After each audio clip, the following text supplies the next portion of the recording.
양을 지킬 때에 이런 제목으로 말씀을 나누도록 하겠습니다. 일본의 역사 소설 대망이라는 소설이 있습니다. 원래는 이 제목이 원제는요 대망이 아니라 도쿠가와 이에야스입니다. 근데 이 소설이 한국에 들어오면서 약간 일본에 대한 반감이 있잖아요. 그래서 도쿠가와 이에야스라는 제목을 대망으로 바뀌어서 한국에는 그런 제목으로 소개가 됐습니다. 아주 유명한 역사 소설입니다. 여기에 보면 그 도요토미 히데요시에 관한 우리 임진왜란의 원흉이죠. 이 도요토미 히데요시에 관한 일화가 나옵니다. 여러분들도 아시겠지만 이 도요토미 히데요시는 이 외모가 원숭이를 닮았다고 합니다. 실제로 그렇다고 합니다. 그래서 진짜 별명도 원숭이였습니다. 그러니까 일단 외모가 초라합니다. 그렇죠? 이게 뭐 장군이 되고 한 나라의 수장이 될 만한 그런 외모가 아니었던 것 같습니다. 그뿐만이 아니라 출신도 그렇습니다. 초라한 집안에서 첩의 아들로 태어난 사람이었습니다. 이 도요토미 히데요시가 어릴 때부터 그 노부나가라고 하는 주인을 섬기고 있었습니다. 이 노부나가도 유명한 사람인데 이 노부나가와 도요토미 히데요시에 관한 일화가 있습니다. 노부나가가 24살 때 도요토미 히데요시가 21살 때 몇 살 차이예요? 3살 차입니다. 밖에 아이들이 조금 너무 많이 뛰지 않도록 해주시기 바랍니다. 이 3살 차이, 이때 도요토미 히데요시가 신발을 관리하는 허드렛 일을 맡은 거니까 몸종이 된 거죠. 그런데 하루는 이 노부나가가 화를 낸 겁니다. 종들을 다 모아놓고. 왜 화를 냈냐면 이 노부나가가 신발을 신으려고 하면 언제부턴가 신발이 따뜻한 거예요. 신발이 온기가 있는 겁니다. 그러니까 노부나가가 생각할 때 어떤 놈이 감히 주인의 신발을 깔고 앉았어? 혹은 몰래 신었어? 이런 생각을 한 거죠. 그래서 이 노부나가가 종들을 모아놓고 화를 냈어. 어떤 놈이 내 신발을 신었느냐? 어떤 놈이 내 신발을 감히 깔고 앉았느냐? 이렇게 말을 한 겁니다. 이때 도요토미 히데요시가 가슴에서 주인 노부나가의 신발을 꺼냈습니다. 그리고 말합니다. 제가 주인님이 신발을 따뜻하게 신게 하기 위해서 항상 가슴에 품고 있었습니다. 이렇게 노부나가에게 히데요시가 충성을 보였습니다. 몇 살 차이라고요? 3살 차이요. 여러분 그렇게 하실 수 있겠어요? 3살 차이면 자존심이라는 게 있지 않습니까? 어찌 보면 좀 지나친 충성입니다. 어떤 목사님이 이런 얘기를 하면서 비슷한 얘기를 하면서 이렇게 표현한 걸 들었습니다. 아부도 계속하면 소신이 된다. 아부도 계속하면 소신이 되고, 여러분 계속 아부하는 태도만 가지고 사는 사람들이 있어요. 근데 끊임없이 아부하잖아요. 그럼 그게 그 사람의 소신이 되는 거예요. 그 사람의 신념이 됩니다. 이 별 볼 일 없던 히데요시가, 물론 도요토미 히데요시의 능력도 있었고 수완도 있었겠죠. 그런데 어쨌거나 별 볼 일 없었던 이 도요토미 히데요시가 이러한 태도, 주인에 대한 끊임없이 충성하는, 완전히 그냥 무모한 충성을 하는 이런 태도로 기회를 잡게 되고, 그때부터 도요토미 히데요시는 승승장구하게 됩니다. 태도는 정말 중요합니다. 이 대망에 보면 이 스토리를 끌고 가는 3명의 많은 주인공들이 있지만, 많은 인물들이 나오지만 특별히 중요한 3명의 그 태도가 나옵니다. 요다 노부나가는 똑같은 상황을 이렇게 말합니다. 저 두견새가 울지 않으면 죽여버려라. 저 두견새가 울지 않으면 죽여버려라. 도요토미 히데요시는 뭐라고 말했냐면, 저 두견새가 울지 않으면 울게 하라. 도쿠가와 이에야스는 저 두견새가 울지 않으면 울 때까지 기다려라. 똑같은 상황인데 그 상황을 대하는 태도가 다르죠. 죽여버려야 했던 오다 노부나가는 과감하고 결단력이 있습니다. 두견사가 울지 않으면 어떻게든 울게 하라 하는 도요토미 히데요시는 임기응변에 능합니다. 그리고 어떻게든 자기가 원하는 걸 이루려고 합니다. 울지 않으면 울 때까지 기다려라 라고 말했던 도쿠가와 이에야스는 인내심이 있습니다. 그러니까 각각 그 사람의 어떤 삶을, 어떤 문제를, 어떤 상황을 바라보는 그 사람의 태도가 그 사람의 인생의 방향을 결정짓습니다.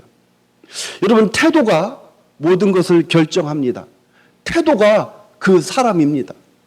태도가 그 사람 자신이에요. 그래서 여러분, 우리는 이 좋은 태도를 가진 사람을 만나면 기분이 좋지 않습니까? 공손한 태도, 예의 바른 태도, 젠틀한 태도를 가진 사람을 만나고 오면 기분이 좋습니다. 하다못해 식당에 가서 밥을 먹어도, 시장에 가서 물건 하나를 사더라도 주인의 태도가 친절하고 이렇게 젠틀하면 기분이 참 좋아요. 돈을 내가 1,000원 더 내고 와도 기분이 좋아요.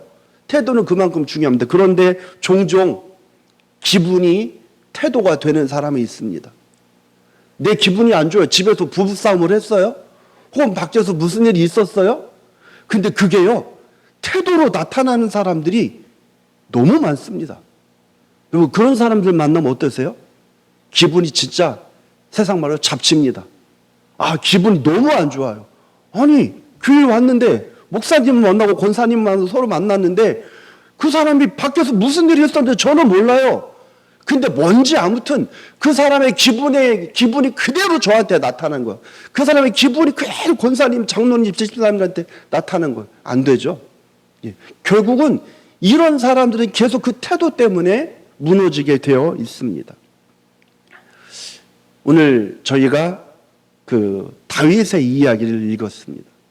그럼 이스라엘의 그 상속 원리가 있습니다. 이스라엘의 재산을 물려주는 상속 원리를 보면 어떤 게 있냐면 장남이 제일 많이 갖습니다. 장남이 반 이상을 가져요. 어떨 때는 아버지가 장남한테 다 줘도 할 말이 없어요. 장남이 제일 많이 갖고 그 다음부터 순서대로 퍼센테이지로 조금씩 나눠 가는데 밑으로 가면 갈수록 받아야 할 퍼센테이지는 줄어듭니다.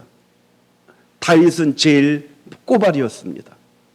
그런데 여러분이 아시는 대로 오늘 저희가 읽었던 본문에 보면, 그리고 저와 여러분이 어렸을 때부터 주일학교에서 그렇게 들었던 다윗의 이야기를 보면 다윗은 뭐를 지키고 있었어? 오늘 설교 제목이 뭐예요? 양을 지킬 때. 다윗이 지키는 양이 누구 거죠 지금? 자신의 거가 아니에요. 다윗이 지키는 양은 누구 거예요? 아버지 거예요. 아버지의 양이에요. 자, 봅시다. 다윗도 멍청하지가 않단 말이에요. 똑똑하단 말이에요. 다윗이 계산이 있을 거예요. 내가 지금 양을 지키는데 이 양들 중에서 최소 반은 누구 거예요? 최소 반은 제일 큰 형 거예요.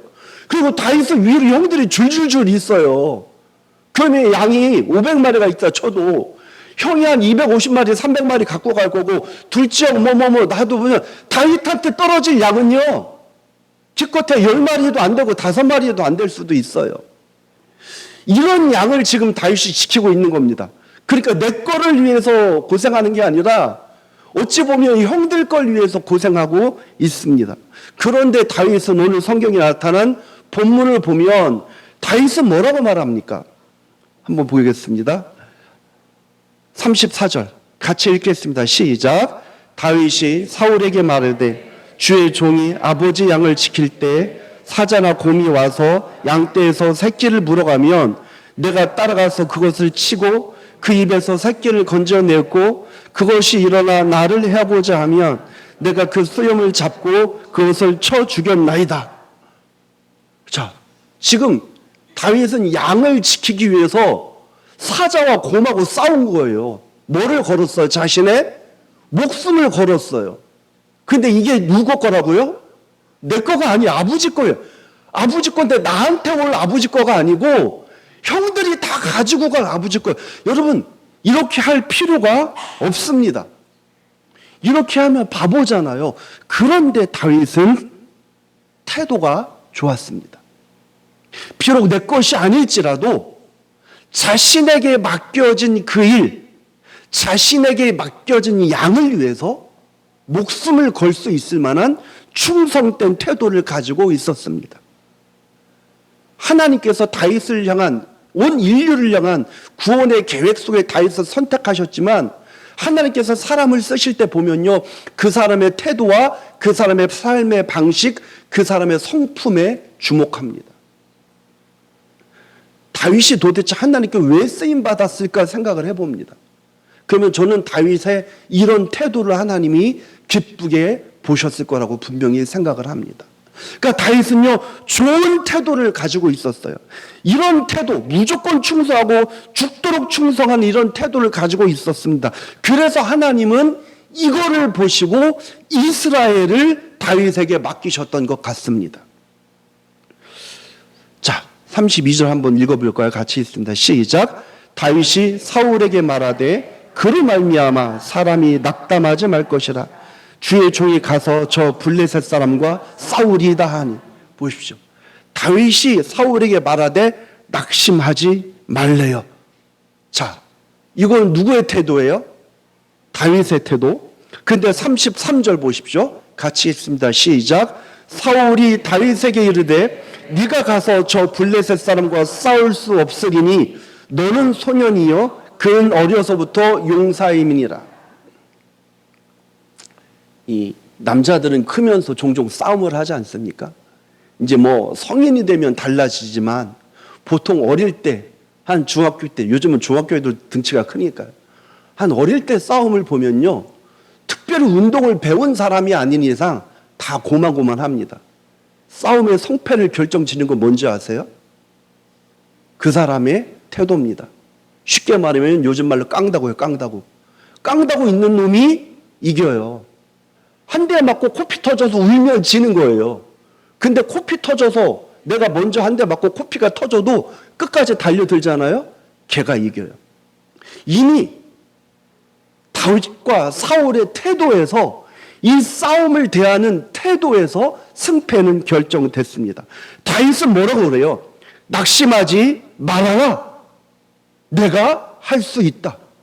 말도 안 되죠. 다윗은요, 이미 태도에서 이긴 거예요.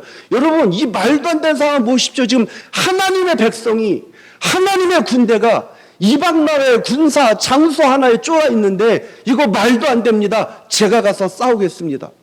다윗은 이미 태도에서 이겼어요. 그런데 이스라엘 백성, 하나님의 군대를 이끌고 있는 이스라엘 첫 번째 왕이었던, 초대 왕이었던 사울은 뭐라고 합니까?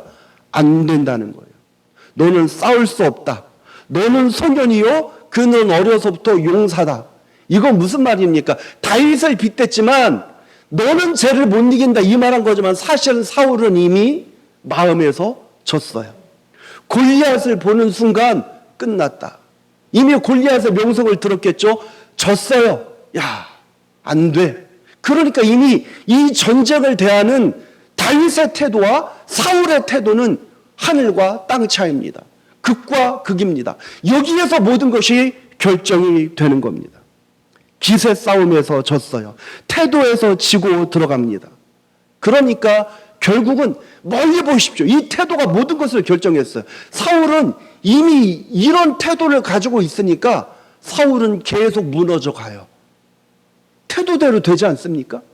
다윗은 나는 하나님께 붙들려 있다. 하나님께서 나와 함께 하신다. 하나님께서 나와 함께 이길 수 있다. 이런 태도를 가지고 가니까요, 광야에서 도망을 다니는 동안에도 살아남고 마침내 왕이 되고 성군이 되는 겁니다. 태도가 모든 것을 결정합니다. 이게 진짜 중요한 거예요. 그런데 여러분, 다윗이 가졌던 이 태도는요, 내가 마음 한번 싹 고쳐먹고 나 이제부터 잘할 거야, 이렇게 나온 태도가 아니라는 겁니다. 이런 태도는 한순간에 만들어지는 것이 아니라 매일매일 그 삶의 일상 속에서 순간순간 그 사람의 일을 대하는, 작은 일을 대하는 그 사람의 자세에서 나오는 겁니다. 그래서 작은 일에 충성된 자가 큰 일에도 충성될 수 있다고 성경은 이야기하는 겁니다. 그러니까 다윗은요, 이런 충성스러운 태도, 목숨을 거는 태도를요, 평소부터 늘 가지고 있었습니다. 언제부터? 오늘 설교의 제목처럼 뭐 할 때부터요? 양을 지킬 때부터 다윗은 이런 태도가 있었던 겁니다. 양을 지킬 때. 양을 지킬 때부터 다윗은 이 기본적으로 충성된 태도, 하나님을 위해서 나에게 맡겨진 것들을 위해서 목숨을 거는 태도를 가지고 있었습니다. 그랬더니 하나님께서 다윗을 사용하셨습니다. 자, 우리 37절 한번 같이 읽겠습니다. 시작. 또 다윗이 이르되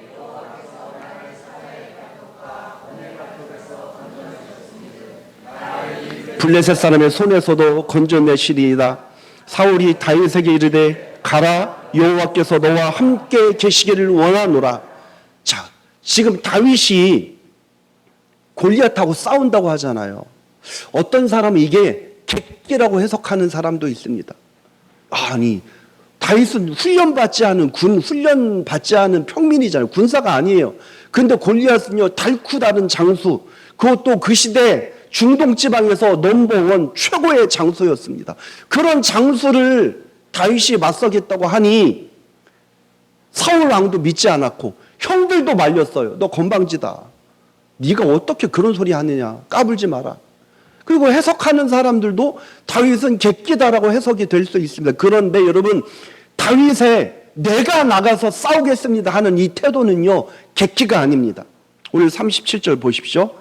여호와께서 나를 사자의 발톱과 곰의 발톱에서 건져내셨은즉. 자, 보십시오. 지금 이거 고백은 뭡니까?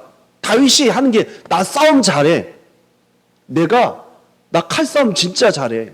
내가 얼마나 능력 있는 전사인 줄 알아? 이 말인가요? 이게 아니에요.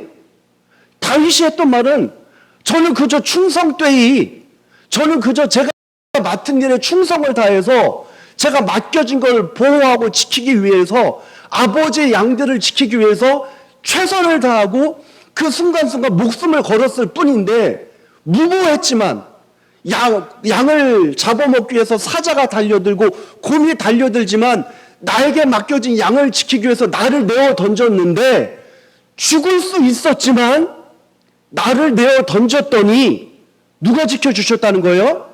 하나님이 지켜주셨다는 것을 몸으로 경험하고 체험한 거예요, 여러분. 말도 안 되는 객기, 어디에서 성경 한두 구절 읽고, 저는요, 물론 여러분 필요합니다.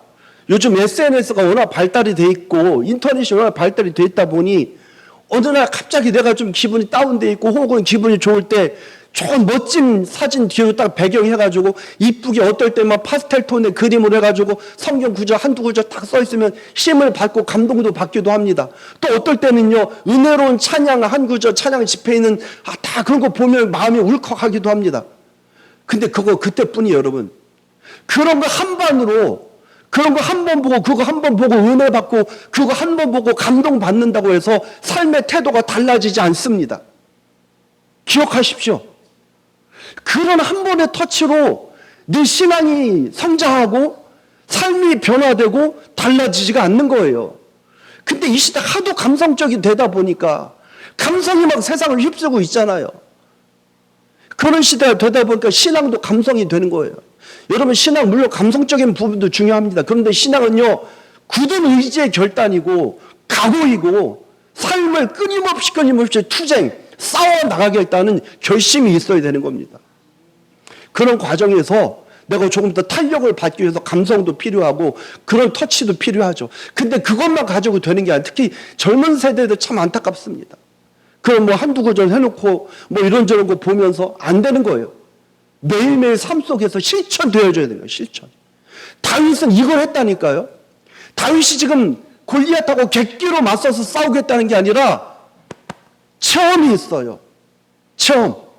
내가요, 충성을 다했을 뿐이에요. 그저 내게 맡겨진 것들을 지켜내기 위해서 나는 목숨을 걸었을 뿐인데, 내가 싸웠던 그 대상들이 사실은 내가 이길 수 없는 존재들이었으나 목숨을 걸고 충성을 다하는 태도를 가지고 믿음으로 나갔더니 하나님께서 건져 주시더라. 지켜 주시더라. 이런 체험과 확신이 있는 거죠. 이게 여러분 확신이 있는 믿음입니다. 이게 진짜 믿음이에요. 불 받아라 기도 한 번 해서 되는 게 아니라니까요. 뜨거운 기도해야죠. 주여 하면서 소리 지르면서 기도하고 성령의 은혜를 사모하며 뭐 옛날 우리 어른들 했지만 소나무 뿌리라도 붙잡고 기도해. 근데 그거 한 번 가지고 되는 게 아니에요. 진짜 신앙은요 매일매일 삶 속에서 태도와 결단과 자세입니다. 다윗이 이거를 경험한 거예요. 나 할 수 있어. 객기가 아니라니까요. 앞에 골리앗이 서 있는데도 다윗은 경험이 있어요. 체험이 있어요. 이상한 신비적인 체험이 아니고요. 내가 충성을 다할 때 하나님께서 붙들어 주신다는 체험. 여러분 인생 가운데 이런 은혜가 있기를 바랍니다. 이것 때문에 다윗이 하나님의 은혜 속으로 깊이 들어가게 된 겁니다. 저는 저와 여러분들이 하나님의 은혜를 경험할 수 있기를 바랍니다. 그러려면 사자의 곰의 발톱, 사자의 이빨 우리 만날 수 있어요. 이거를 아셔야 돼요. 다윗이 양을 지킬 때 사자와 그 곰의 그 엄청난 힘을 만났기 때문에 거기에서 다윗이 충성되이 여기며 살면서 최선을 다하는 과정 속에서 하나님의 은혜를 경험한 것처럼 여러분 인생 가운데 사자가 들이닥치고 곰이 들이닥칠 수도 있습니다. 이때 회피만 하면요, 이때 도망만 다니면 이런 은혜를 경험하지 못합니다. 충성하시기 바랍니다. 어떤 충성이죠? 여러분 신앙 가운데, 여러분 인생 가운데 하나님을 믿는 믿음을 세상에 빼앗아 가려고 할 때가 있습니다. 친구들로, 또 어떤 세상의 즐거움으로, 어떨 땐 술과 또 잘못된 다른 쾌락들로, 또 어떨 땐 물질의 유혹들로. 근데 이때 충성된 자세와 태도가 필요하다는 겁니다. 이렇게 충성된 자세와 태도를 견지할 때 그때 경험하고 체험하고 내가 확신할 수 있게 되는 겁니다. 다윗은요 양을 지킬 때에 충성을 하면서 하나님의 은혜를 경험했습니다. 여러분 하나님 앞에서 주님께서 기뻐하시고 칭찬하실 만한 태도를 가지고 삶 속에서 충성하시기를 바랍니다. 요셉이 애굽의 총리가 됐지 않습니까? 애굽의 총리가 됐을 뿐만이 아니라 이스라엘을 만들어가는 아주 중요한 역할, 이 민족을 형성하는 진짜 중요한 역할을 요셉이 해냈습니다. 왜 그랬을까요? 하나님의 구원의 역사, 하나님의 섭리가 있지만 또 우리가 이렇게 바라보면 요셉이라는 사람을 바라보면 여러분 요셉은요 충성된 사람이었습니다. 보디발의 집에서 충성했잖아요. 아니 노예로 갔는데 무슨 충성을 해요? 노예는 그냥 죽는 거예요. 적당히 살다가 그냥 주인이 필요 없어지면 죽는 거예요. 그런데 요셉은요 보디발의 집에서 노예로 살 때도 충성했어요. 지하의 감옥에 던져졌을 때도 충성했어요. 감옥에서 무슨 충성을 합니까? 그냥 하루하루 죽을 날 받아놓은 사람인데 그냥 빨리 죽든지 대충 살자 해야 되는데 요셉은 감옥에서도 사람들을 다 살피고 사람들에게 그 자신의 앞에 만난 그 사람한테 요셉은 최선의 태도를 한 거예요. 최선을 다했습니다. 요셉의 이런 태도를 하나님께서 틀림없이 기쁘게 보셨을 거란 거예요. 저와 여러분들은 너무 환경을 탓하지 않습니까? 나는 안 돼. 나는 지하의 감옥이야. 나는 어차피 노예 생활하고 있는데 나는 이것밖에 안 돼. 우리 집은 아무리 해봤자 가만히 없어. 내가 처한 환경 노력해봤자 개천에서 욕난다는 말은 옛날이야. 흙수저로 평생 살아가야 되고 그냥 어쩔 수 없어. 이런 태도와 자세를 가지면 절대로 달라지지 않습니다. 변화는 태도에서 시작됩니다. 특별히 삶의 변화도 마찬가지지만 신앙적인 변화, 하나님 앞에서 충성되게 살아가는 모습 여러분 삶 가운데 매일매일 순간순간마다 실천하시기를 바랍니다. 이게 반드시 있어야 합니다. 하나님은요 감동을 잘 하시는 분입니다. 제가 설교를 준비하면서 생각을 해봤습니다. 하나님은 약점이 없잖아요. 완전하시고 전능하신 분이잖아요. 그런데 저는 하나님의 약점을 제가 감히 하나 찾아냈습니다. 하나님의 약점이 뭔지 아세요? 감동을 잘 하신다는 거예요. 다 완전하신 하나님이 유일한 약점, 감동하시는 분입니다. 여러분, 서두에 말씀드렸던 것처럼 그 도요토미 히데요시가 주인한테 충성해서 주인이 감동받잖아요. 그래서 도요토미 히데요시 앞길이 열려지지 않습니까? 우리 하나님을 감동시키면, 그 감동하기를 좋아하는 하나님이, 제가 저 자신도 생각해보고 우리 열방교회 또 이 시대의 성도들을 생각해봤습니다. 설교를 준비하면서 하나님의 2025년 현재 하나님의 마음이 어떠실까? 하나님 엄청 감동받고 싶어 하실 것 같아요. 그런데 하나님을 감동시키는 사람들이 별로 없는 것 같습니다. 하나님은 감동에 참 약하십니다. 하나님을 감동시키면 하나님은 다 주십니다. 여러분, 좋은 태도는 감동을 줍니다. 성경에 보면 부자가 헌금 많이 하면서 하나님 나 이만큼 드리는 거 아시죠?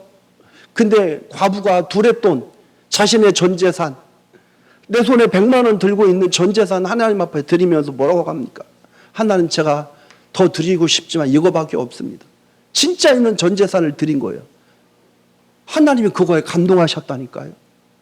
부자가 10억 내는 것보다 내가 가진 100만 원을 온전히 하나님 앞에 드렸던 그 과부의 모습을 하나님은 기뻐하시는 거예요. 백부장이 있습니다. 백부장이 좀 우리 집에 큰일이 났습니다. 죽어갑니다.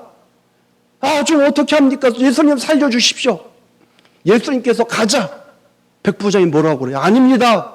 어떻게 주님께서 저희 집에 오신 걸 제가 감당하지 못하겠습니다. 말씀으로만 해주셔도 낫을 줄 믿습니다. 감동하는 거예요. 여러분, 저와 여러분의 신앙생활의 여정 속에서 하나님을 감동시키는 태도가 있습니까? 우리한테 진짜 이 시대에 필요한 것이 무엇일까 생각을 해봅니다. 저 여러분이 하나님을 대하는 태도, 우리 한번 점검해 봤으면 좋겠습니다. 어렸을 때부터 예수님 믿으셨잖아요. 그런 마음이 들었습니다. 저는 부모님 뱃속에서부터 제가 4대째인지 현빈이가 4대째, 제가 3대째 하나님을 믿고 있고, 여기 계신 분들도 뭐 3대, 4대 있을 거예요. 대부분 솔직히 여러분 어떻습니까? 그냥 쳇바퀴 돌듯 신앙생활 하시는 분들이 많아요. 교회 가야 되니까 갑니다. 엄마가 가라고 하니까 떠밀려서 갑니다. 주일이 되니까 그래 가야지. 수동적인 태도로 신앙생활을 했습니다. 그런데 수동적인 태도를 가지고는 신앙이 성장하지 않습니다. 여러분이 하나님 앞에서 은혜를 경험하고 여러분의 신앙이 성장하려고 하면요, 태도를 바꾸셔야 합니다. 능동적이고 적극적인 믿음의 사람이 되시길 바랍니다. 하나님을 대하는 태도를 좀 바꾸십시오. 여러분, 우리 하나님을 너무 그냥 인사치레 하듯이 대하지 않습니까? 하나님은 저와 여러분한테 그걸 원하지 않으세요. 내가 문을 열어줄 테니 너 들어와서 나와 더불어 먹고 함께 지내자. 이게 하나님께서 우리에게 원하시는 것인데 우리는 자꾸 하나님 앞에서 일주일에 한 번 가서 인사하고 오는 거예요. 적당한 인사, 적당한 관계. 그러니 성장하지 않는 거죠. 그러니 잘하지 않는 거죠. 그러니 친밀감이 생기지 않는 거죠. 말합니다. 뭐 친밀감이 없대요. 은혜가 없대요. 그래서 제가 강조하잖아요. 특히 제 설교의 스타일은 더 그렇습니다. 제 설교의 스타일은 초반부 도입부를 들어야 결론하고 연결이 되어지잖아요. 오늘 설교만 해도 초반부의 태도에 대해서 말씀을 드리고 왜 결론에서 이렇게 되는지, 그래서 제가 강조하는 게 그거지 않습니까? 제발 예배를 준비된 마음으로 와서 설교 도입부부터 온전히 예배를 드려봐라. 그래야 잘하죠. 제가 뭐 제 설교 열심히 안 듣는다고 뭐라고 하는 거 아닙니다. 여러분, 예배를 대하는 여러분의 태도 점검하시기 바랍니다. 헌금 생활을 하는 여러분의 태도 점검하시길 바랍니다. 나의 헌금 생활에, 내 마음에, 또 나의 충성에, 나의 헌신에, 나의 봉사에 가서 교회에서 뭐 1시간 봉사하고 오고 이런저런 일을 하는 이런 것들 속에 충성이 있습니까? 하나님을 대하는 태도가 있습니까? 여러분, 우리의 태도를 다시 한번 점검하시고 바꿀 수 있기를 바랍니다. 이게 정말 정말 중요합니다. 다윗은 양을 지킬 때 일상의 순간순간마다 하나님을 향한 충성된 태도를 가지고 있었습니다. 성경에 너희가 죽도록 충성하라고 했습니다. 충성은요, 내 온 힘을 다하는 거예요. 보니까 온 마음을 다하는 게 충성입니다. 그래서 충성 충자 보면 가운데 중자에 마음 심자가 있잖아요. 우리 마음의 중심이 온전히 가야 되는 거예요. 여러분, 하나님 앞에 충성된 태도, 충성된 자세를 가지시길 바랍니다. 당신의 하나님을 대하는 태도, 여러분들의 헌금, 당신의 예배, 당신들의 헌신을 통해서 하나님을 감동시킬 수 있기를 바랍니다. 말씀을 정리하겠습니다. 성경에 보면 신약 성경에 예수님께서 달란트 비유를 말씀하십니다. 우리 설교 여러 번 나누었고 많이 이야기했죠. 달란트 비유 간단하지 않습니까? 여러분, 달란트 비유를요, 이 시대 자본주의적 관점으로, 이 시대는 자본주의잖아요. 자본주의적 관점으로만 보면 잘한 놈이 많이 가지고 가고 못한 놈은 손해봤으니까 혼나고 이런 차원입니다. 그런데 성경은 여러분 자본주의적으로 읽으면 안 됩니다. 예수 믿는 사람들은 세상에 이런 어떤 현상, 어떤 일들, 특별히 성경을 읽을 때 하나님의 마음으로 읽어야 합니다. 달란트 비유는 그런 게 아닙니다, 여러분. 태도와 자세에 관한 말씀입니다. 너에게 맡겨진 것들에 대한 충성이 있느냐? 너에게 맡겨진 양떼에 관한 그것이 너한테 돌아오지 않는다 할지라도, 아버지의 양이고 형들이 가져갈 양이라 할지라도 너에게 맡겨졌으니 너는 충성을 다하고 있느냐? 맡겨주신 분을 위한 고민, 내게 맡겨주신 분을 위한 내가 그분에게 어떻게 유익을 드릴까? 내게 이 땅에서 살라고 보내주신 그분, 그 하나님을 위해서 내가 어떻게 살아갈까? 작은 교회지만 하나님께서 나를 열방교회를 보내셨으니 내가 주의 몸된 제단을 위해서, 하나님을 위해서 어떤 자세와 태도로 살아갈까? 이런 태도와 자세가 필요하다는 겁니다. 하나님은 이런 자를 사용하십니다. 여기 계신 모든 여러분들이 다윗이 되기를 바랍니다. 큰일을 하려고 하지 마십시오. 다윗이 큰일에 목숨 걸었던 게 아니잖아요. 충성되이 그저 양을 지키는 일에. 누구의 양이에요? 내 양이 아니에요.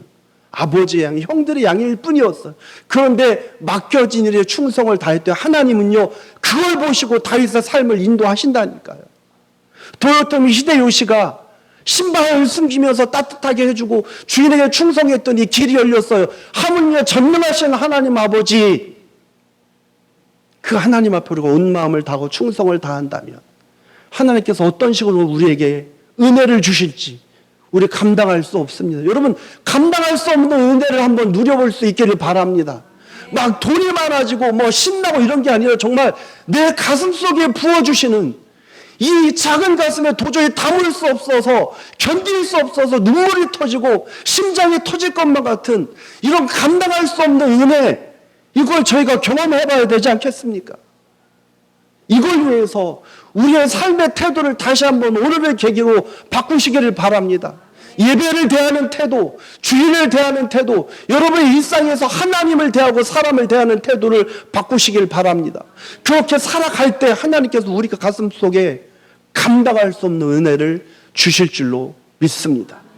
기도하겠습니다. 하나님 아버지 감사합니다.